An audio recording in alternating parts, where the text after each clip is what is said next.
back, everyone, to the LEC, live from the Riot Games Arena in Berlin, Germany. It is sweltering hot in Berlin, as it will be in my analyst area, because the takes, they're going to be fire. There's one more week before we approach our finals weekend, technically, because it's Sunday today and it's on Friday that the finals weekend starts. You know how it is. But we will be crowning our summer split champion there. My name is Shox, and I'm really happy to be here to kick off the show by Jamada and Odewamne. We also have Goldberg standing by and a special guest, but I'm going to reveal it later. Yeah, how are we feeling about the state of the league, Yamada? It's all right. It's gotten a lot better. I think there's obviously been a lot of discussion over the last, well, months really. That's really taken a lot of the attention in social media. But I think this split has been a big uptick in a lot of teams, and I think a lot of that has to do with them finding a lot of their identities. I believe so as well, especially because in the past, when you would see the teams that were losing in the first stage of playoffs, we'd be like, okay, well, they kind of suck. That's usually how it is. But right now, we had MDK earlier and K-Corp having really, really good showings, even though they lost. So there is a lot to look forward to today. They're playing each other, of course, in the second match of the day. But I want to talk also about the race for the season finals and thus the race for Worlds. We already have 4 teams locked into that, being MDK, Fnatic, G2, and BDS. That leaves 4 teams for 2 spots. And I'd like to ask you at home, you can vote in chat and tell us who you think has the biggest chance of making it into those season finals.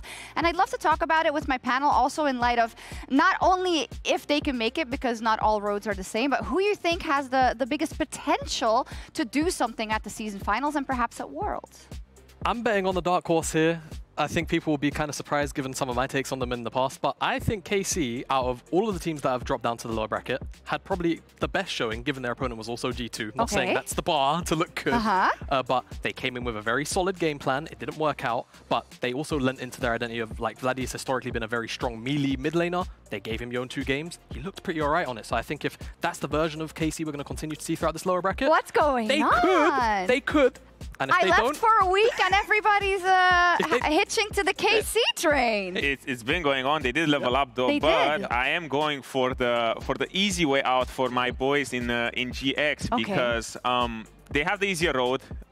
They need to beat TH and KC needs to be top 3, by the way, as you can see here. I don't have my hat to ask the question, you know, but I did figure that out in the weeks before. But GX has an easier road because all they need to do is beat Team Heretics and hope that later on today K-Corp flops. So it's a little bit out of their hands. But if they do make the miracle run-up, they go top 3. Do they deserve it? Yeah, of course. You said their road is easy, but that doesn't necessarily mean they'll be good. I do think that they have a good matchup going today into Team Heretics because we talked about it before. They have been the team that out of the bottom ones, they had the clearest of identities. They always go for the same style in every single one of their drafts, in their gameplay, and who they want to empower. So it has looked like they have their stuff together. Okay, fair.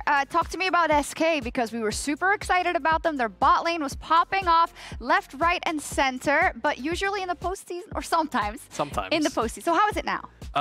It's kind of a similar story. Oh, unfortunately, no. The same 2 most recent splits. Look, I think that realistically SK came in on a bad day. Fnatic had a much better read, but also Oscar had a pretty damn good performance. I think overall, if you're SK or if you're an SK fan, you shouldn't be too worried. I still anticipate them to look a lot better than they did against Fnatic. I just feel like they're going to lean more into their very simple and very much kind of better than Rogue style, because I think that's what they used to do. Okay, right? here are the results from the fans who don't believe in the KC Miracle Run and think SK is great. So SK is great. SK is good. There you go. Your opinion apparently does not align with the fans. That happens often, so. Mine works. I mean, GX is up there. Yeah. So if GX makes it, since it's one of those scenarios where SK also makes it, so the fans are on my side over here. So I see. Thank you, guys.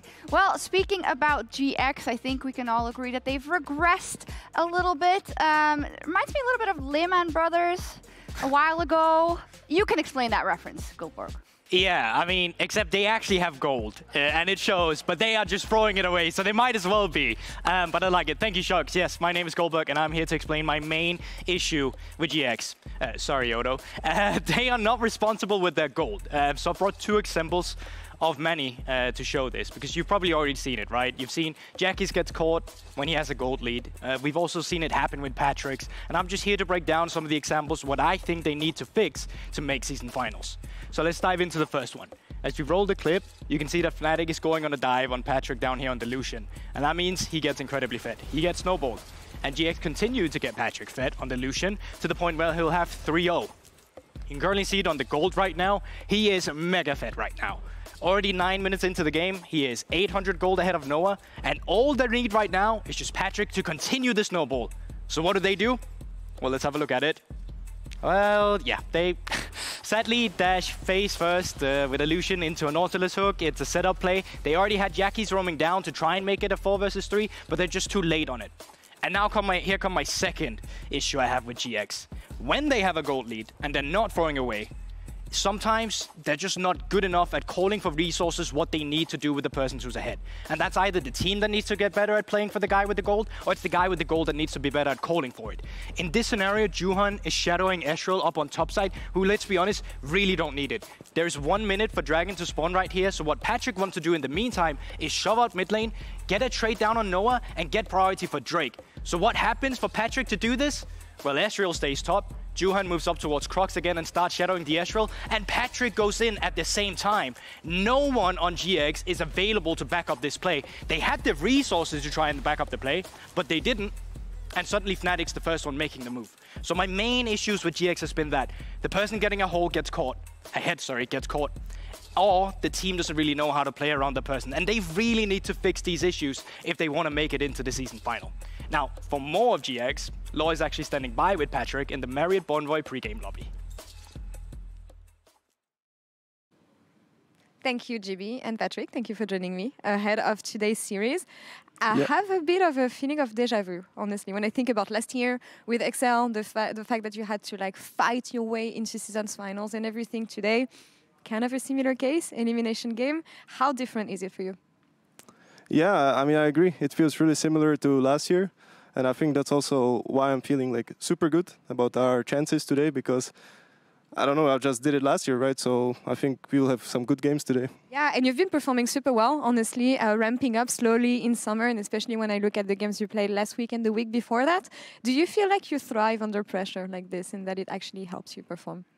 I think for us as a team, we actually do better under pressure, I feel like, because also with time, when we played our first games on stage, we were really nervous, even though it was like best of 1.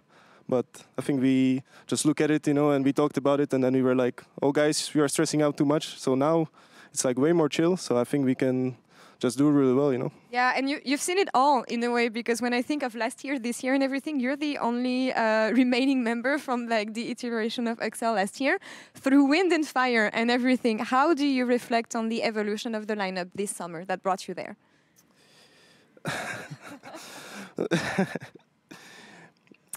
Yeah, it's some things happening here. I feel like in Excel, people just always try to make some changes to improve, you know, because we are always like 1 step away from making it to Worlds. So there's just a lot of people looking for solutions. And I think the roster changes that we did from spring to summer this time around helped us a little bit, but we will still have to like work quite hard to make it happen to Worlds anyway. For sure, but I mean, the team has been solid so far. And looking at the opposition on the AD carry position, you're going to face off against the rank 1 ADC in solo queue, FLICKR. He was really proud about this one. Anything about FLICKR? I mean, it's quite impressive to get rank 1 during season, you know, because you have to scrim for like, what, 8 hours a day, and then you want to play like 10 solo queues after. So that's some crazy grind. I respect him a lot for that. And I mean, I think it's not going to matter too much when we play today, but yeah. Hope you show him on the Rift. Patrick, thank you so much for the interview. And best of luck, of course. Sharks, back to you. Thank you so much, Laura. I'm so jealous. You get to talk to active players whilst I'm seemingly trying to break the record for getting as many bench players as I can. On my desk, Odo is now joined by Perks. Thank you. Thank you for the introduction. No problem. Hey, I just wanted to introduce you to the bang. This is my best spot. This is your best spot. You're in the middle. You're on a bench. I'm the middle bencher. Exactly. But, you know, one team's trash is another team's treasure, and you are a treasure on the desk. So we want to talk about I like that. Thank you. Team Heretics versus Giant X, and I want to show you an image, and I want you to tell me what you think this image stands for. It's in relation to Team Heretics and GX, the fact that they're playing, the fact that they're in the lower bracket. Explain it to us. Well, I don't know what the Bolivar is doing It's here. like the bear is G2, let's say that. The bear is G2. Yeah. Yeah. And they're running away from the bear. Yes. But to survive, like they don't need to really run away or be faster than the bear. They just have to be faster than the other guy. Yes, Yeah. exactly. That is true, yeah. And I think, Odo, That that is really true. kind of shows the matchup today, right? Because you don't need to be perfect, you just need to be better than that other team today to have a chance to make it. Yeah, we will see the Volivers fighting tomorrow with G2 Fnatic. Yeah. But I guess today we're on the other side of the universe where we are seeing the guys trying to run away from the bear because they had a lot of time to fix their problems and create this identity and the tactics on how to win against the bear and everything. But right now, it does seem like it's the final hurdle where you have GX versus Heretics, and the question is more now, how do you make the other person stumble? How much can you integrate into this to make your game plan around this? Because you can't improve anymore over the course of the series. So right now it's going to be the question of how much can they band-aid and how much can they adapt. Yeah, Perk, so what do you think about how Team Heretics has been playing the last couple of weeks, what they need to improve on, and how you feel about them overall? I'm gonna go ahead with saying I haven't watched too much of LEC. Okay. I watched a few games. I watched the series against SK, and they've shown that they can get leads, but there was some depressing fights with like Drake that was 5-0 with all flashes up. So, I mean, honestly, I do feel like they should be favorites coming into today. I do believe that I think most of their players should be better than the opposition, and I mean, we will see if that ends up being true or not, and if the drafts are there. I think the drafts. We're going to talk about the drafts. The drafts have not been there a lot of times. I will say that much. I think the drafts have been very XD. All right, let's Yeah. look at them. What's XD about them? I think to jump on what Perk said, the fights have been depressing where they lose 5-0 because their drafts are a little bit wonky. Because in the first game, I feel like we got through this thing with Team Heretics. We're like, oh, they're so good because their drafts are so good. And then they're like, oh, they're so bad because their drafts are so bad. Because the roster has so much potential. But when we see Ivan with 3 ranged champions, I don't like that. So they got stomped in that game. And in game 2, it looked a lot closer because they did go back to what made them good. Because when you think about it, what does make Jankos good? When was Jankos at his best? When he plays champions like Zinzao, early game facilitators that he can get their team ahead, because this team is do or die by FLICKR and Jankos. So when they already figured it out. They figured out with FLICKR that he can play Smolder, Zeri, all these hyper carries because he's rank 1 for a reason. He's really good.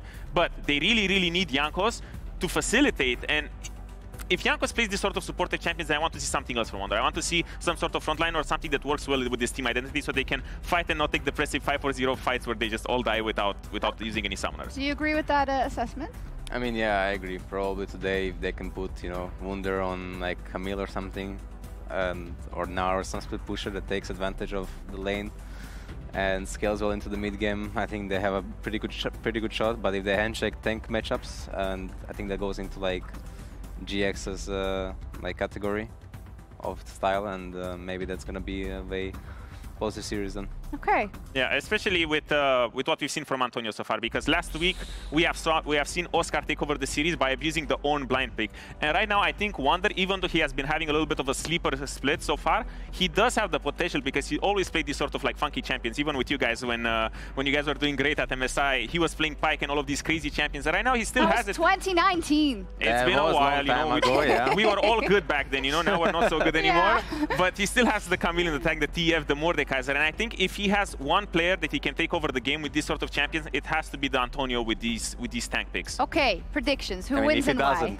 doesn't. If he doesn't, yeah. Who's gonna win? And if you each say the team that you are still a part of, then I will say nothing. Go ahead, Perks. Who's gonna win? I say TH2-0. TH2-0. I say TH2-0. I mean, I do think they should win today. Okay. I hope so, like for their sakes, like they should win today, right? Or they're donezo. So yeah. GX2-0 for me as well, to no one's surprise, because they are the superior team and they will not outrun the bear, but they will outrun Team Heretics today. Okay, let's see what happens. Thank you so much for the great analysis. Of course, if you lose this best of 3 today, your season is over. Let's see if Team Heretics or Giant X take it over to our casters.